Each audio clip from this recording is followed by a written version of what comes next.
how to sense the energy of sacred places. How do you sense the energy? How do you feel it? So I want to address this subject while I'm going uphill in this beautiful forest. It's so lush and green, as you can see. So this is a pineapple forest, exotic forest. That's why it's very lush, it's very green. You can find these types of green rainforests all across Southeast Asia, in Bali, Indonesia, here in Malaysia, in Thailand, in the Philippines, in Vietnam. And there's just something so grounded and beautiful about these kind of greenery. Sacred places have one thing in common most of the time. It is that they exist in heights, in higher locations, in higher places. So I reached even a higher altitude and it feels even better. There's too many of these bridges and I'm really not good with this. I asked the guy and he said there's just a few more. Let's finish this. There's just something in my stomach that just feels off. I don't have like a fear of heights or anything like that. I did skydiving and I don't know why I'm feeling like this now. It's very unusual. And the sacred sites, when they're built on these energetic points that have stronger energy, more powerful energy, when you combine them with altitude, they become even more powerful. And the ancient sages and mages and witches in ancient past, they were able to locate these energy points. They knew where they existed. You had these high priests or high priestesses who would gather and locate the area where there is a strong energy point. And they will build a site there. They will build a temple. They consecrate it and it becomes a temple of worship. Similarly to the Batu caves, go watch my video about the Batu caves that I just posted. Similarly to that temple in there, the people who feel the energy points, they build a temple there, they consecrate it, and it becomes a place of worship where you can connect to the divine. Because normal people, they don't know how to locate these places. So these temples facilitates the task for them. They can easily go and pray to their deities there and connect to spirit in there. So by building the temple, you're actually helping people and you're telling them this is a good energy point and it's a bonus if it's in a higher altitude, so you can go there and connect to the divine. And you will feel and sense energy much stronger than other places when you go to these energy points. The oracles of Delphi, they used to reside at the top of Mount Delphi because that place has a very high energetic vibration to it. I haven't been there, but I really want to go. So it only makes sense that the oracles of Delphi used to reside there and give their divinations and rituals in there. You know guys, what I'm noticing, which is very interesting. So this is, I think, the 5th bridge I'm crossing. And it's getting better. My fear is not as crazy as the first few ones. The fear doesn't feel as sharp as the first few bridges. It means that my body, my soul is getting used to it. And that's how fear can be overcome. Once you get used to something, once you repeat it, you do it again and again, then it becomes less scary and less intimidating.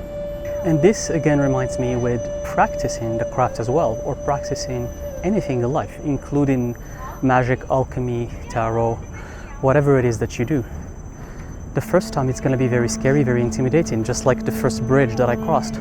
But the more you do it, the more you practice. Here I am at my, I think this is the 7th bridge, and I feel completely normal. I'm not scared. That fear is gone.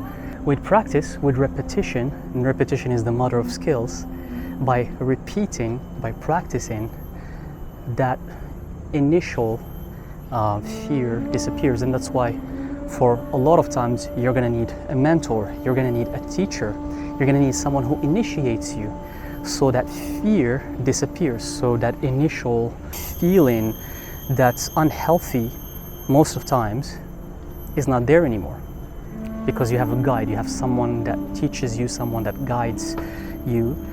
And then after you practice, that's it, you get used to it. Another element that can help you feel the energy in sacred spaces I want to add is, how do you feel if that sacred space or the place you went to is good or not for you.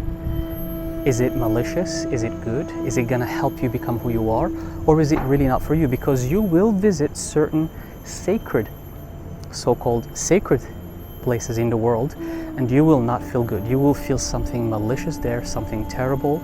You're gonna feel restless, anxious, even like a negative feeling. When that happens, it usually means that that place is not a match for your frequency. It's not a match for your vibrations, or there is something malicious there that you're feeling and other people don't, because not all sacred places have beautiful energies. I've been to certain areas that are known to be sacred, but they didn't feel good. So if you feel that way in a certain place, it means the place is rejecting you and you're not supposed to be there for too long. You can visit it, but leave. You're not supposed to stay there. However, if you feel good, if you feel peaceful, meditative, if you feel like you just want to sit there for hours and hours, and that happens a lot of the time in beautiful sites, it means the place is a match to your energy and you're supposed to spend more time there, even the whole day if you can. When I went to the Batu Caves, I spent the whole day there. When I was shooting and after I was done, I wanted to stay longer. I didn't want to leave. So I stayed around the temple. I was just sitting and contemplating the energy and feeling what's going on. I didn't want to leave.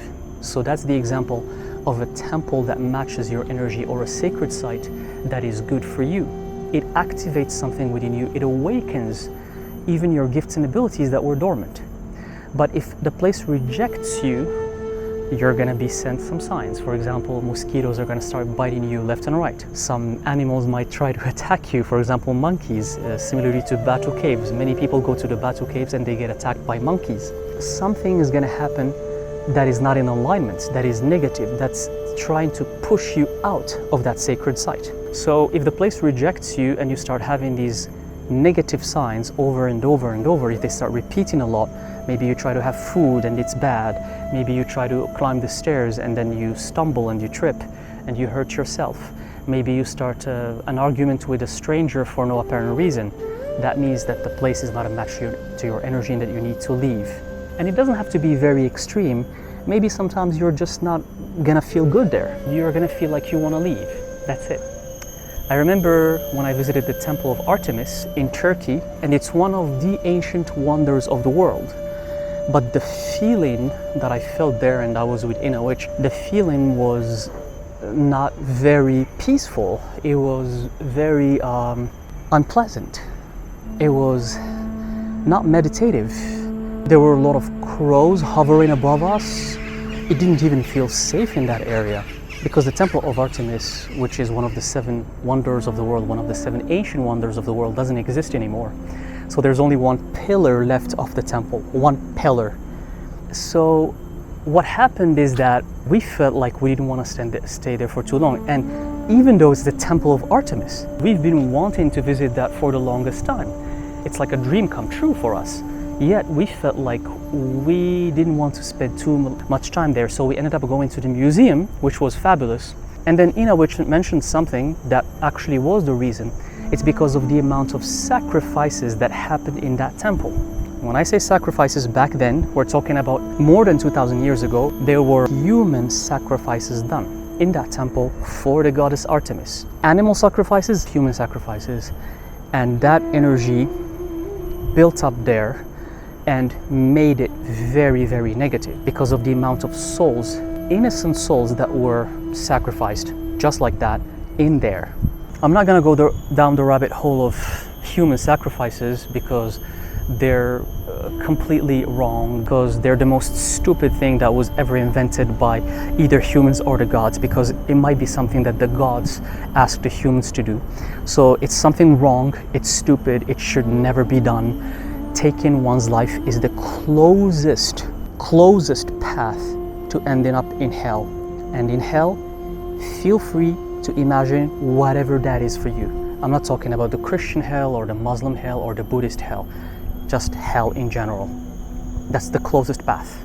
Alchemy, witchcraft, yes, it can help you. Rituals, spells, yes, you can connect to the divine. The moment you start talking about sacrifices, including animal sacrifices, and I'm being very serious when I'm talking about this point. The moment you start talking about taking a soul's life that has blood that runs in it, then you're dabbling with something very dangerous. You don't want to go there. You might get away with it while you're alive as a human, but in the afterlife, or when your karma catches up with you for that sacrifice that you did, no one is going to salvage you, no one is going to help you, because you have to pay back that karma of taking someone's life. Please remember that. And I know for you, the viewers, you guys are amazing, so obviously I'm not talking about human sacrifice to you guys, but I'm talking about animal sacrifice, including eating meat. So please guys, just try to stay away from it. And this is just like a reminder. And look what I stumbled upon as I came here. The Malaysia International Vegetarian Festival. Couldn't ask for a better thing.